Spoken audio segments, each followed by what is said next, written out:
बिस्मिल्लाहिर्रहमानिर्रहीम। अस्सलाम वालेकुम नाजरीन, welcome to my channel health care 24। आज की इस वीडियो में हम आपको बताएंगे कि हमल के दौरान आपके पेट में बेटा है या बेटी। नाजरीन, आज की ये वीडियो आपके लिए बहुत ही मुफीद साबित होगी।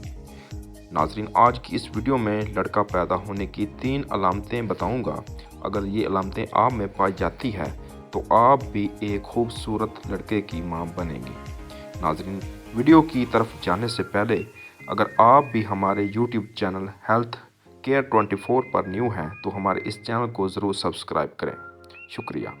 नाजरीन, अब मेरी बातों को तवज्जो के साथ सुनना है और मेरी बातों को समझना है।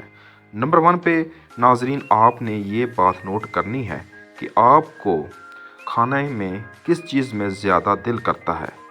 देखने में आया है कि जिस औरत के पेट में अगर लड़का हो तो वो औरत प्रोटीन वाली ग़िज़ाएँ ज़्यादा पसंद करती है, मसलन गोश्त वगैरह। और अगर हम अलामत नंबर 2 की बात करें तो अलामत यह है कि नाजरीन, आपने अपने पेट की साख्त को चेक करना है।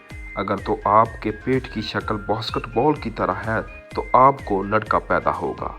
और नंबर 3 की अगर बात करें तो नाजरीन, इस अलामत से कन्फर्म पता चलता है कि अगर तो आपने इस अलामत को सही तरीके से नोट कर लिया तो इंशाअल्लाह रब्बे करीम आपको चांद जैसा बेटा अता फरमाएगा।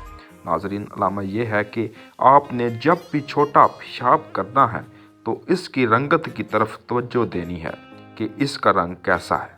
नाजरीन, अगर तो रंग पीला हुआ तो चांद जैसा बेटा होगा। और अगर हमारी दुआ है कि इंशाअल्लाह जिन मेरी माँ बहनों को अल्लाह ताला ने औलाद नहीं दी तो अल्लाह ताला उनको औलाद नरीना अता फरमाए। और नाजरीन, इस वीडियो को सदका जारिया समझकर शेयर ज़रूर कीजिएगा। जज़ाकल्लाह।